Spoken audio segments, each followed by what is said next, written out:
사랑하는 성도 여러분, 시편 92편은 시편 가운데 유일하게 표제의 안식일이라는 이 이름이 직접 언급된 시편입니다.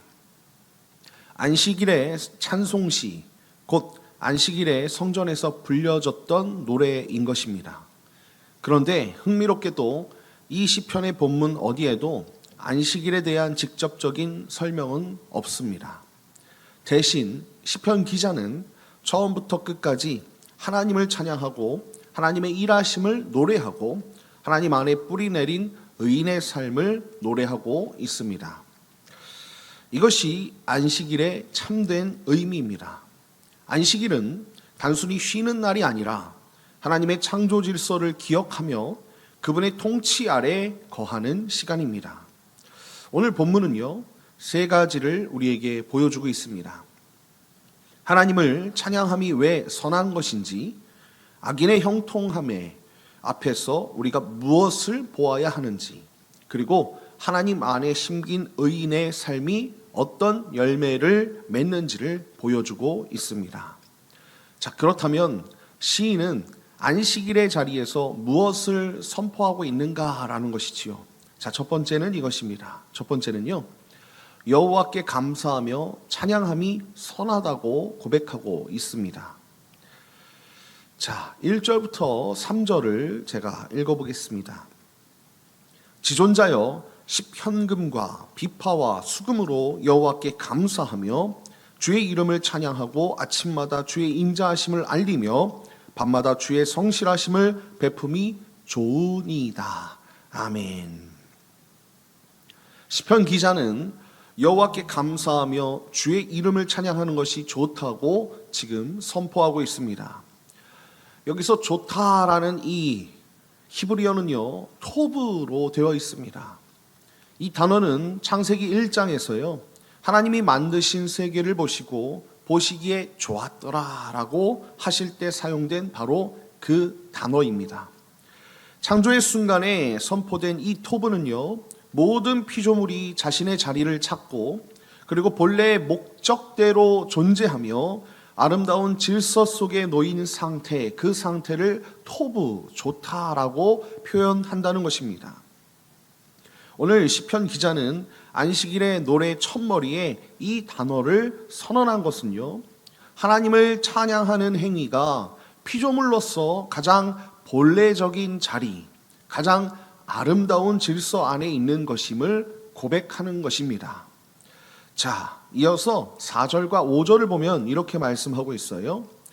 여호와여 주께서 행하신 일로 나를 기쁘게 하셨으니 주의 손이 행하신 일로 말미암아 내가 높이 외치리이다.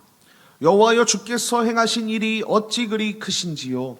주의 생각이 매우 깊으시니이다. 아멘. 시편 기자는요, 아침에는 하나님의 인자하심을, 밤에는 하나님의 성실하심을 노래하고 있습니다. 하루의 처음과 끝을요, 하나님의 성품으로 엮고 있는 것이지요. 그리고 하나님께서 행하신 일이, 자, 이것이 내게 기쁨이다라고 그렇게 선포하고 있는 것입니다. 5절의 감탄을 한번 보십시오. 주께서 행한 일이 어찌 그리 크신지요. 주의 생각이 매우 깊으시니라 라고 고백하고 있지 않습니까? 여러분, 이것은요, 하나님에 대한 분석이 아닙니다. 경탄인 줄 믿습니다. 하나님의 행하신 일의 광대함과 그 배후에는요, 하나님의 생각의 깊이 앞에서 시인은 압도당하면서 그렇게 고백하고 있는 것입니다. 이 행하신 일은 창조의 질서뿐 아니라 그 백성을 구원하시는 구속의 역사까지 포괄하고 있는 줄 믿습니다. 사랑하는 성도 여러분, 우리에게 찬양은 기분이 좋을 때 하는 것이 아닙니다. 찬양은요, 피조물이 창조주 앞에 설 때 가장 자연스러운 자리, 가장 아름다운 자리, 본래의 자리에서 찬양을 하는 것입니다. 아침에 눈을 뜰 때 주의 인자하심을 기억하시고 밤에 하루를 마감할 때 주의 성실하심을 고백하는 것, 이것이 안식일의 노래에 부르는 우리의 모습 아니겠습니까? 하나님의 은혜 앞에서 우리가 하루를 찬양으로 온전히 주님 앞에 그 영광을 높여드리는 우리들이 되었으면 좋겠습니다.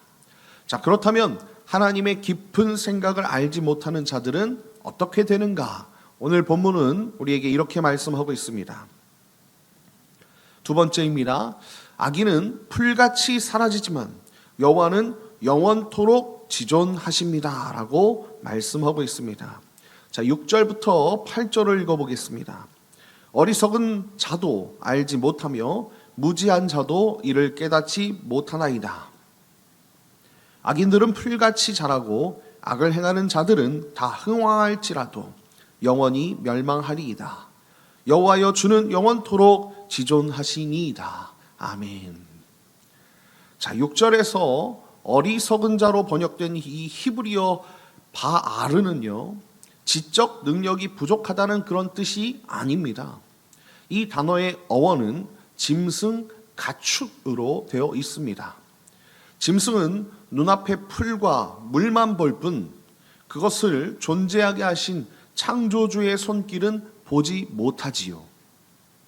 마찬가지로 영적으로 어리석은 자들은요, 악인이 풀처럼 무성하게 돋아나는 것은 볼 수 있지만 그 현상 너머에 일하시는 하나님의 깊은 뜻은 감지하지 못한다라는 그런 뜻을 갖고 있습니다. 여러분 7절을 보십시오. 악인들은 풀같이 자란다고 말씀하고 있지 않습니까? 이스라엘의 건조한 기후에서 풀은 우기에 빠르게 돋아나지만 건기가 오면 순식간에 시들어 버립니다. 악인의 형통은 바로 이와 같다는 것입니다. 빠르게 번성하는 것처럼 보이지만 그 뿌리가 얕아서요, 오래가지 못한다는 것입니다.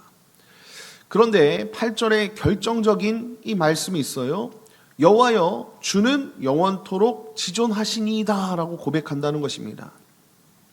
여러분, 이 짧은 한 문장은 시편 92편의 구조적 신학적 중심축으로 되어 있습니다.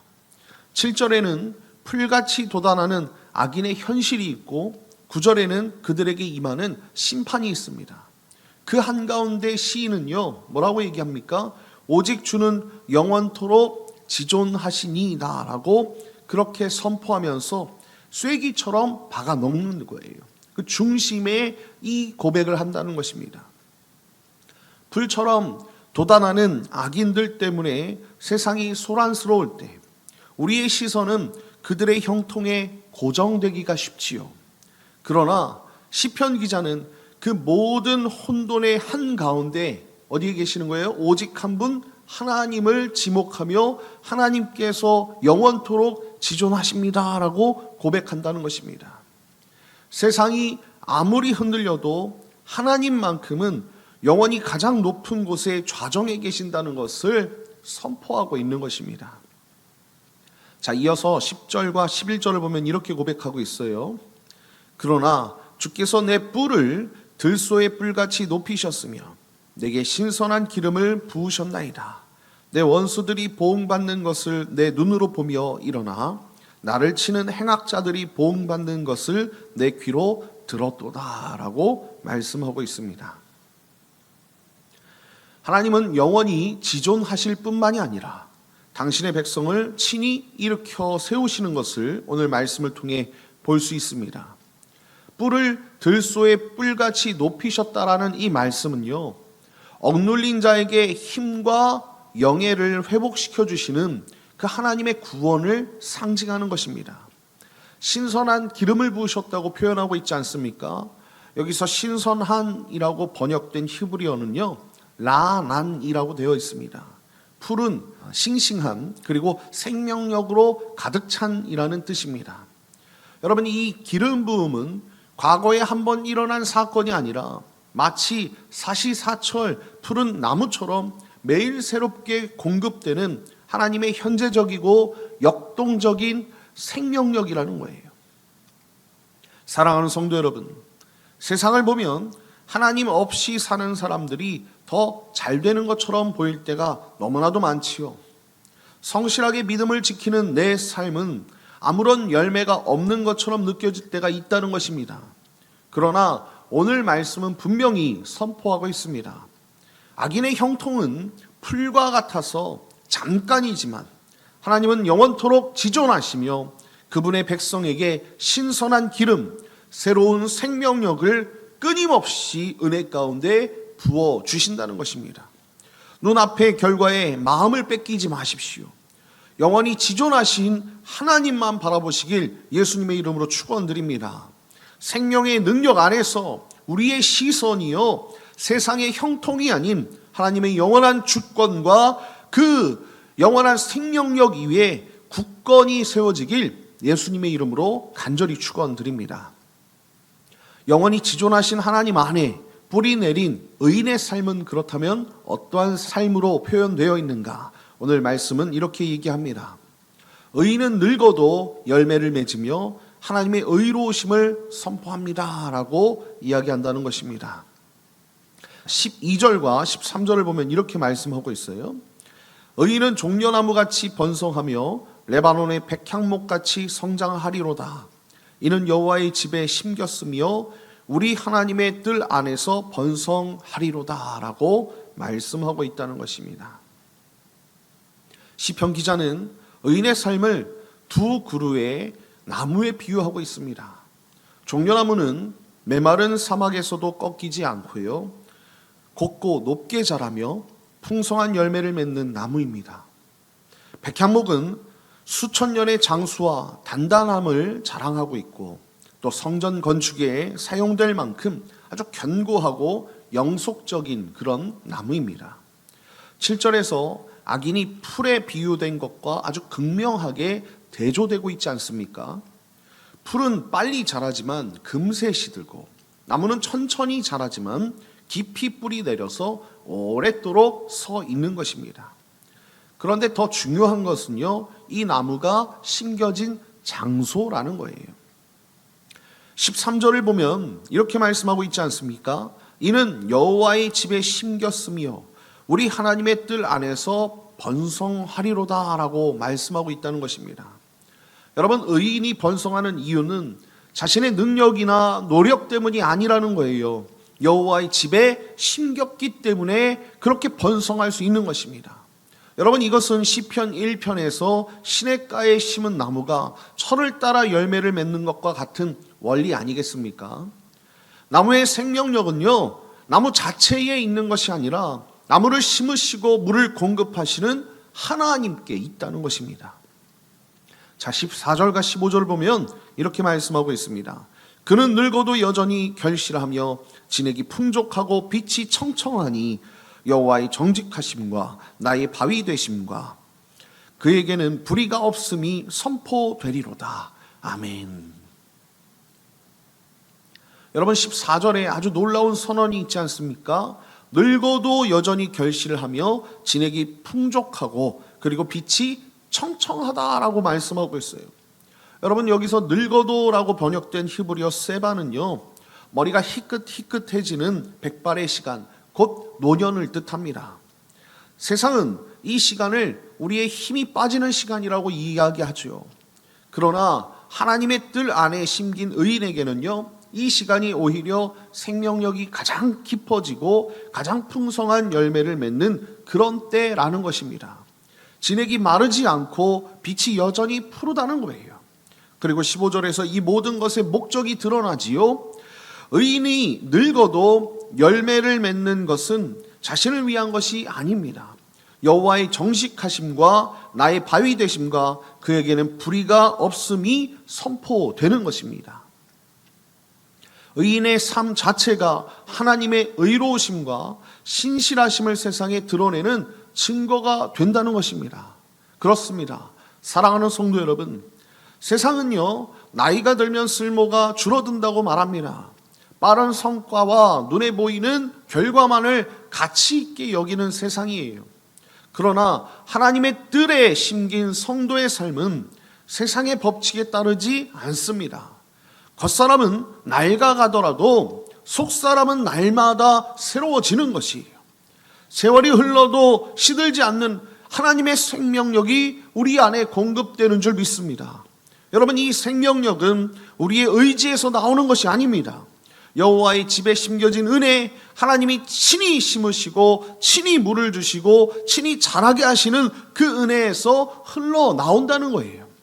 성령의 능력 안에서 우리의 삶이 하나님의 뜰에 깊이 뿌리내린 나무처럼 세월 속에서도 더욱 풍성한 열매를 맺고 하나님의 신실하심을 선포하는 살아있는 증거가 우리가 되었으면 좋겠습니다.